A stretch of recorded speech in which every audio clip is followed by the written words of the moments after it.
कोई आपसे कहे कि कर्ण और अर्जुन का दूसरा जन्म हुआ है और इसके आपको साक्ष्य भी दे, तो क्या आप यकीन मानोगे? आपको खुद ब खुद मैं वहां साक्ष्य तक पहुंचाऊंगी और कर्ण और अर्जुन का जन्म कैसे हुआ, क्यों हुआ, किन हालात में हुआ, आखिरकार कर्ण कौन थे जिन्हें जो कवच और कुंडल के साथ पैदा होते हैं, और अर्जुन कौन थे, क्या ये भगवान थे साक्षात या ये राक्षस थे? पूरी जानकारी जब आपको दूंगी तो आप हैरान हो जाएंगे। लोग मुझसे कहते हैं कि पुनर्जन्म हो ही नहीं सकता। मैं फिर लोगों से पूछना चाहती हूँ कि अगर पुनर्जन्म हो ही नहीं सकता तो फिर धरती पर ये आत्माएं कहाँ से आ रही हैं? क्या वजूद है आपका और हमारा? हमारे मन में एक ही सवाल उठता है, क्या वजूद है हमारा? दोस्तों, आज प्रमाण के साथ आप लोगों के सामने आई हूं। हर चीज का भारत में एक एक चीज का मतलब है और एक एक चीज क्यों स्थापित है। हर चीज का कोई ना कोई कहानी, कोई ना कोई घटना हर स्थान से जुड़ी हुई है। नदी की कहानी है, कुआं की कहानी है, गांव की कहानी है, कौन सी जगह की कहानी है। भारत एक लौता वो देश है जहां पर हर चीज की कहानी है। मिस्र में भी बहुत सारी कहानी और भगवानों को माना जाता था। हालांकि आज हालात अलग हैं। मिस्र में पुनर्जन्म को बहुत ज्यादा माना जाता था। बड़े बड़े राजा जो हुआ करते थे मिस्र में, उनकी मम्मियां बनाई जाया करती थी कि ये दोबारा जन्म होगा तो अपने शरीर को देख पाएंगे, और ऐसे केमिकल उस समय में उपस्थित थे जिनसे शरीर या मम्मी कई कई हजारों साल तक बनी रहा करती थी। तो चलिए आपको बताती हूँ कर्ण और अर्जुन की कहानी का एक किस्सा, और आपको बताती हूँ कि क्यों इनको जन्म लेना पड़ता है, क्या ये कहानी होती है। तो आपको हमारे साथ पुराणों में लिखा हुआ मिलता है। पुराणों में यहाँ पर एक राक्षस होते हैं पुराणों में, तो उनके बारे में लिखा होता है सहस्य कवची राक्षस। सहस्य कवची राक्षस कैसे बना? दोस्तों, सहस्य कवची जो होता है वो बहुत ही बड़ा साधक होता है, भगवान की भक्ति करने वाला होता है, भगवान से बहुत जुड़ा हुआ होता है और सूर्य देव की आराधना करता है। अब जो सहस्य कवची राक्षस होता है वो भगवान सूर्य देव की तपस्या में लीन हो जाते हैं, कठोर तपस्या करते हैं। भगवान बहुत कोशिश करते हैं उसकी तपस्या को सही ना होने देने की, लेकिन वो अपनी तपस्या में जीत जाते हैं। और जो सूर्य देव भगवान होते हैं ये यहाँ पर साहसी कवच के इस तपस्या से प्रसन्न हो जाते हैं। सूर्य देव साक्षात सहस्य कवच के सामने प्रकट हो जाते हैं। कहते हैं कि सहस्य कवच बताओ तुम्हें क्या चाहिए। नाम पड़ता है पीछे। यहाँ पर ये जो सहस्य राक्षस होता है ये कहता है कि भगवान मुझे अमर होने का वरदान चाहिए। अब सूर्य देव ये वरदान दे तो सकते थे, लेकिन अगर एक राक्षस को ऐसा वरदान दिया तो फिर सृष्टि का क्या होगा, फिर कैसे क्या होगा आगे। अब यहाँ पर सूर्य देव कहते हैं कि सहस्य यानी साहस्य, मैं तुम्हें ये वरदान तो नहीं दे सकता, तुम मांगो और जो भी मांगोगे वो तुम्हें मैं अवश्य दूंगा। अब सहस्य जो होते हैं राक्षस, वो अपने मन में सोच विचार करते हैं, सोचते हैं कि ऐसी चीज मांगी जाए जिससे ना तो मैं मरूं और मेरे पास वीरता हो, बहुत कुछ हो। तो यहाँ पर जो सहस्य होता है सोच विचार करके कहता है कि सूर्य भगवान मुझे ऐसा वरदान दीजिए जहां पर 1000 कवच मेरे पास हों, यानी 1000 कवच मेरे पास हों। अगर कोई धरती पर मुझे मारने वाला भी पैदा हो जाए तो वो 1000 साल तक तपस्या करे, 1000 साल तक ब्रह्मचर्य रहे, 1000 साल तक, और उसके बाद भी जब वो मुझसे युद्ध करे तो तब भी वो 1000 साल तक मुझसे युद्ध करे, और जब मेरे एक कवच को वो तोड़ दे तो उसके बाद उसकी मृत्यु हो जाए। अब ये बात आप सोच कर देखिए कितनी बड़ी बात है। सूर्य नारायण बिना को सोचे समझे तथास्तु कह देते हैं, ठीक है भाई, तुम्हारा ये वरदान हमने पूरा किया। अब सभी देवताओं में हाहाकार मच जाती है। सूर्य नारायण ने ये क्या किया, अब क्या होगा? ये तो पूरी पृथ्वी पर कयामत ला देगा, पूरी पृथ्वी पर हाहाकार मचा देगा।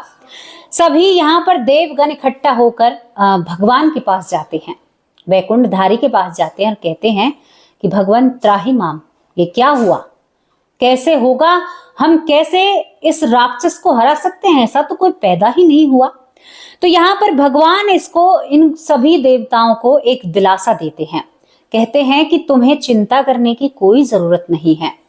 यहाँ पर अनंत काल बाद जो धर्म के यानी धर्म ग्रह में मूर्ति देवी के गर्भ से अवतार होंगे, यानी भगवान का अवतार होगा धर्म के घर में, और वहां पर ये मूर्ति देवी के गर्भ से अवतार लेंगे। और यहाँ पर अवतार भगवान धर्म या मूर्ति के जो यहाँ पर अवतार लेंगे उनका नाम नर नारायण होगा। नर नारायण पैदा होंगे। और दोस्तों वे कब पैदा होते हैं?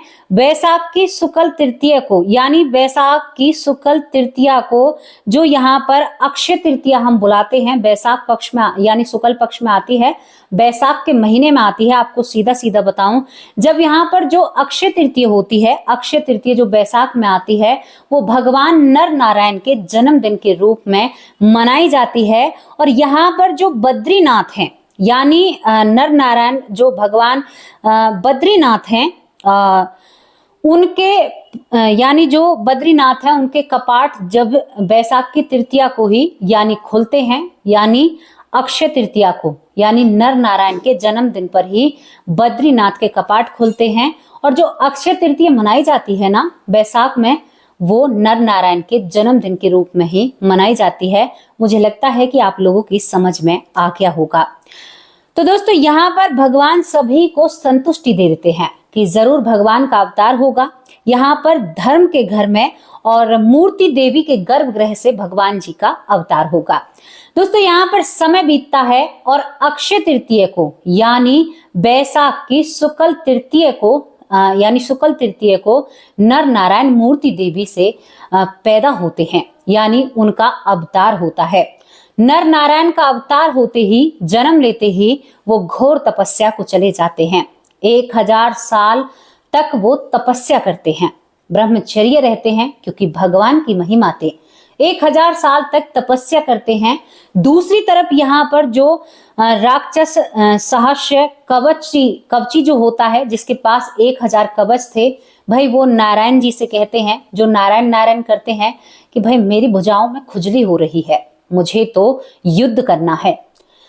भगवान कहते हैं, नारद जी कहते हैं कि चिंता क्यों करते हो, तुम्हें जरूर लड़ाऊंगा। और यहाँ पर नारद जी कहते हैं कि फलानी दिशा में नर और नारायण नाम के 2 भाई हैं और वो तपस्या कर रहे हैं, तुम्हें उनसे युद्ध करना होगा। अब भाई युद्ध की अभिलाषा थी, धरती पर कोई भी नहीं छोड़ा था। इस सहस्र कवची नाम के राक्षस ने, इसने सभी को हरा दिया था।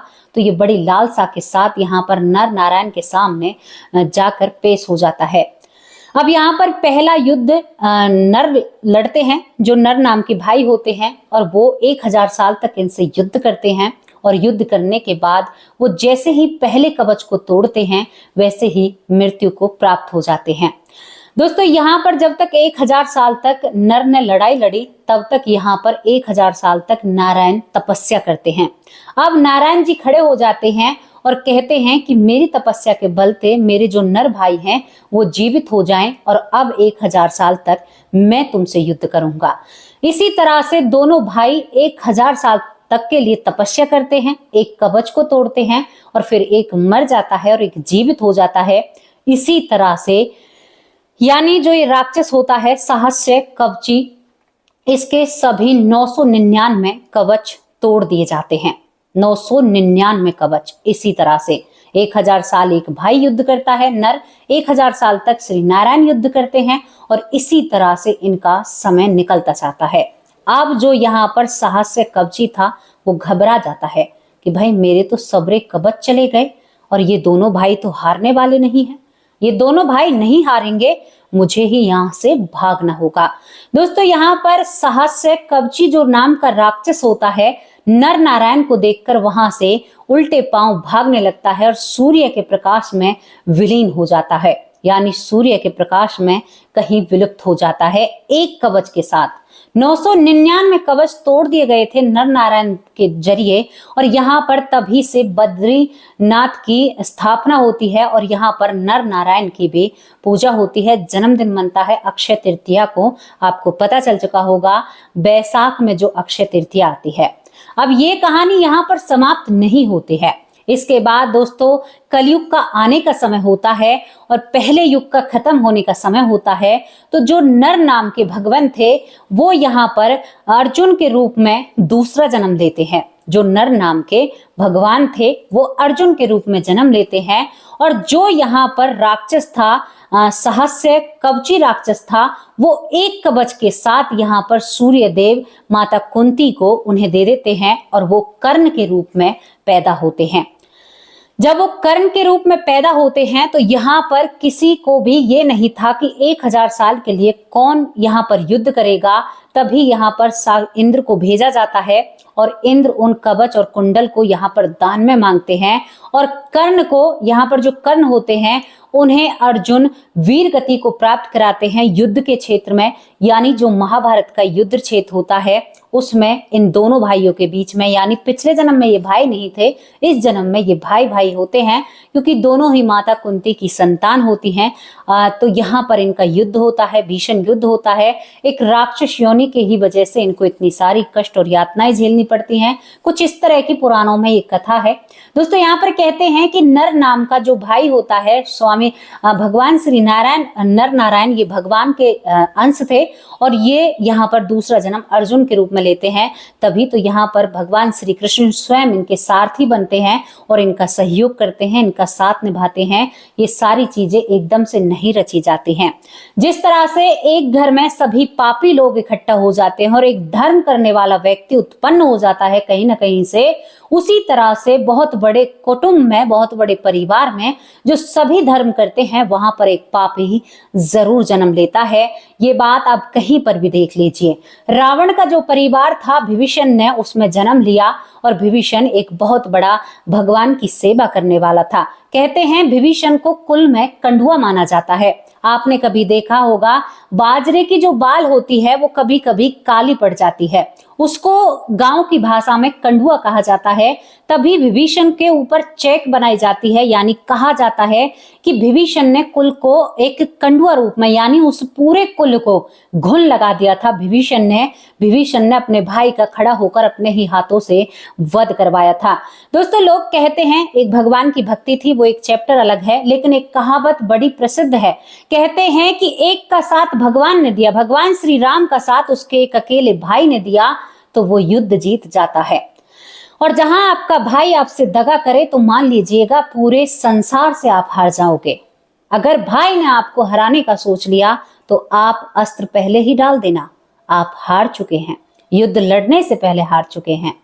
जो कि रामायण एक बहुत बड़ा पाठ आपको सिखा कर जाती है। दोस्तों ये थी कर्ण अर्जुन के पुनर्जन्म की कहानी। आप सोच कर देखिए 1000 साल तक युद्ध करना थोड़ी बड़ी बात है। 1000 साल तक एक लड़ा, 1000 साल तक दूसरा लड़ा, फिर वो जीवित हो जाता है। यही तो है भगवान की असीम कृपा। कौन कहता है पुनर्जन्म नहीं होता? कौन कहता है? पुनर्जन्म भी होता है। आत्मा हमेशा अजर और अमर है। क्या सोचते हो आप? क्या आप देवता नहीं बन सकते? आपका कहते हैं ना कि आपके अंदर इतनी सामर्थ्य है कि आप देवता भी बन सकते हो, अपनी भक्ति से, अपने धर्म से, अपने कर्म से। बनकर देखा? नहीं देखा ना? और आप देवता से कब दैत्य बन गए अपने कर्म के अनुसार, ये भी आपको पता नहीं चलेगा। क्यों?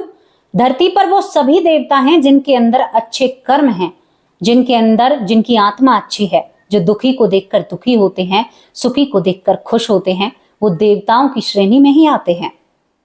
पता है आपको? उनके लिए भगवान तत्पर खड़े रहते हैं, हमेशा उनकी रक्षा करते हैं।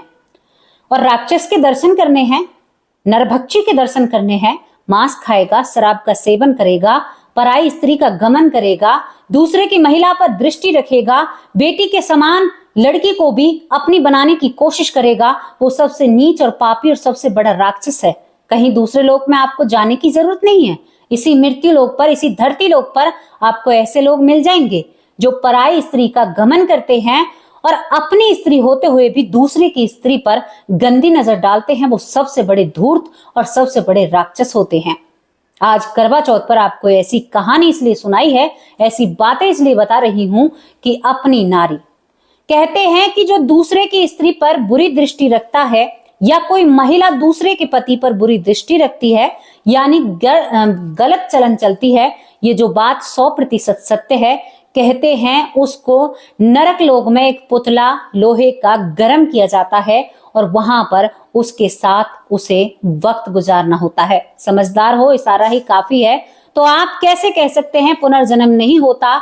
सब करनियों का फल भोगना पड़ेगा, चाहे आप कितने भी बड़े पैसे वाले हैं, कितने भी बड़े आप कुछ भी हैं। हाँ, अगर दानी हुए, कर्म करने वाले हुए, अच्छे कर्म करने वाले हुए, दूसरों पर दया दिखाने वाले हुए, तो आपका कोई भी बाल बाका नहीं कर सकता। अगर बुरे कर्म किए हैं तो कोई भी आपको नहीं बचा सकता। इस त्रिभुवन में कोई ऐसा नहीं है जो आपको उस एक शक्ति से बचा सके जहां आपने बुरा किया है।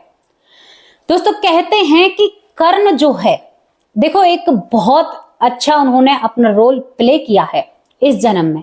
जब वो कर्ण के रूप में आए, दानी थे, दान करते थे, उन्होंने अपना जीवन बनाया। कोई थोड़ी बड़ी बात हो रही है? जिन्होंने भगवानों से युद्ध किया, क्या वो छोटे मोटे इंसान थे? नहीं थे ना। उन्होंने अपना जीवन अच्छा बनाया, जीवन को बेहतर बनाया, भजन किया, तप किया, लेकिन वो सम्मान प्राप्त नहीं हुआ जो और लोगों को था। कर्म के अनुसार घमंड, ईगो, सब कुछ तो था उनमें। तो ये थी वो सच्ची कहानी जो हमारे पुराणों में लिखी हुई है, शायद जिसे नहीं जुटला सकते। बद्रीनाथ का मंदिर, यानी जो पट है, कपाल है, वो साक्ष्य के रूप में आज भी खड़े हैं। वो खड़े हैं, चीख चीख कर कहते हैं कि हम हैं उस चीज के साक्ष्य। तो आप कैसे कह सकते हैं पुनर्जन्म नहीं होता? मैं तो मान ही नहीं सकती भाई। मैं तो पुनर्जन्म पर बहुत भरोसा करती हूँ। आप कितना करते हो अपनी राय कमेंट बॉक्स में जरूर रखना। अब उन लोगों के नाम लेती हूँ जो लोग हमारे परिवार का हिस्सा हैं, जो बहुत स्नेह और प्यार अपनी इस लाडो बेटी से करते हैं। बहुत बहुत धन्यवाद मेरे प्यारे परिवार। आपके साथ और प्यार से आपकी बेटी बहुत आगे जाएगी, मुझे यकीन है। मैं खुद ही कह लेती हूँ। सुनील सैनी बहुत बहुत धन्यवाद। महेंद्र पांचाल बहुत अच्छे भाई हैं। नंददास सिंह बहुत बहुत धन्यवाद। राजेंद्र सिंह बहुत बहुत धन्यवाद। हीरा कुमारी बहुत बहुत धन्यवाद। सुमन बहन कैसी हो? आपको भी ढेर सारी बधाई हो। सीताराम बहुत बहुत धन्यवाद। केवी ज्यादा राजकोट बहुत अच्छे भाई हैं। यशवंती माँ कैसी हो प्यारी माँ? डॉक्टर सुरेश चौनी बहुत अच्छे भाई हैं। ललिता माँ हरियाणा से बहुत बहुत धन्यवाद। पूजा कुमारी बहुत बहुत धन्यवाद। जय श्री 16-2 बहुत अच्छे कमेंट करते हैं। शकुंतला बहन बहुत बहुत धन्यवाद। रामायण कुशवाहा बहुत अच्छे कमेंट करते हैं मेरे भाई। वंदना चंदेल बहुत बहुत धन्यवाद। नारायण स्वरूप बहुत बहुत धन्यवाद। दारी सिंह बहुत बहुत धन्यवाद। जीतू प्रजापति बहुत अच्छे भाई हैं। श्रद्धा शर्मा मेरी प्यारी बहन कैसी हो आप? मीनाक्षी गुप्ता बहुत बहुत धन्यवाद। विक्रमजीत सिंह बहुत बहुत धन्यवाद। सालेंद्र तिवारी बहुत बहुत धन्यवाद। पिंकी बहन कैसी हो? पीहू हेला बहन आप कैसे हो? आपकी तबीयत ठीक है? प्रमोद कुमार भाई कैसे हो? मंजू चौधरी मेरी प्यारी बहन जो सबसे पहले कमेंट करती हैं। अब तो यहाँ पर डॉक्टर सुरेश सोनी भाई और मंजू चौधरी बहुत जल्दी कमेंट करती हैं। कभी कभी नारायण स्वरूप भी कर देते हैं और यहाँ पर बहुत सारे भाई भी हैं। प्रमोद कुमार बहुत बहुत धन्यवाद। गुलजारी लाल बहुत बहुत धन्यवाद। उर्मिला खड़का बहुत बहुत धन्यवाद। आशा गुप्ता बहुत बहुत धन्यवाद। ज्योति श्रीवास्तव मेरी प्यारी माँ कैसे हो आप? बहुत बहुत धन्यवाद। प्रवेश भाई बहुत बहुत धन्यवाद। यहाँ पर सीता मौर्य बहुत प्यारी माँ है मेरी, बहुत अच्छे कमेंट करती हैं। सीता शर्मा मेरी बहुत प्यारी बहन है, एक देशभक्त की पत्नी है। हीरा कुमारी बहुत बहुत धन्यवाद।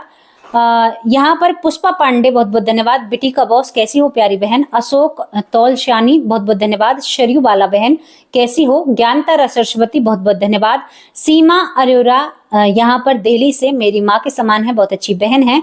स्नेहल बहुत बहुत धन्यवाद। बिमला दलाल माँ कैसे हो आप ठीक हो? योग माया शाहू बहुत बहुत धन्यवाद। रीता देवी बहुत बहुत धन्यवाद। नीता कुंतल बहुत बहुत धन्यवाद। देव नारायण बहुत बहुत धन्यवाद। शरयू राम बहुत बहुत धन्यवाद। राजा राम भाई कैसे हो? बहुत बहुत धन्यवाद आपका, आप भी बहुत अच्छे कमेंट करते हो। सुमित्रा पौर बहुत बहुत धन्यवाद। शंभुनाथ मिश्रा बहुत बहुत धन्यवाद। अंकित बहुत बहुत धन्यवाद। वंदना गुप्ता बहुत बहुत धन्यवाद। दीपक कुमार सिंह बहुत बहुत धन्यवाद। तारा देवी दिल्ली से बहुत अच्छी बहन है। यहाँ पर मेरे एक और भाई हैं निर्मल कर, बहुत बहुत धन्यवाद। तारक चंद पलवल से बहुत अच्छे कमेंट करते हैं। आर के बहुत बहुत धन्यवाद। सीमा बहन लखनऊ से बड़ी बहन है, बहुत अच्छे कमेंट करती हैं। मधु मनमा कैसे हो आप, ठीक हो, आपकी तबीयत अच्छी है। यहाँ पर उपमा सिंह बहुत बहुत धन्यवाद। ज्योति नागपाल बहुत अच्छे कमेंट करते हैं। मीनू मिश्रा बहुत बहुत धन्यवाद। राकेश अवस्थी बहुत बहुत धन्यवाद। बबीता सिंह दिल्ली से मेरी प्यारी बहन कैसी हो आप। मुकुंद देश पांडे बहुत बहुत धन्यवाद। लक्ष्मी बहन कैसी हो। पवन बहन बहुत बहुत धन्यवाद। राम कुमार यादव बहुत बहुत धन्यवाद। पूरा परिवार बहुत उमदार, बहुत अच्छे कमेंट करता है। आपके साथ और विश्वास से मैं यहाँ तक पहुंच पाई हूँ। आप सभी का मुझे आशीर्वाद और प्यार चाहिए। अपनी इस बेटी पर आशीर्वाद बनाकर रखना और मुझे ढेर सारा आशीर्वाद देना। आज सुबह से सभी मेरी माताएं बहनें फास्ट रखा होगा और सभी अपने कामों में व्यस्त होंगी, लेकिन फिर भी थोड़ा सा वक्त निकालकर इस वीडियो को ज्यादा से ज्यादा शेयर करना। अब आप लोगों से विदा लेती हूँ प्यारे परिवार। कल हाजिर होंगी एक सच्ची अच्छी स्टोरी के साथ। तब तक के लिए नमस्कार, जय हिंद, जय भारत।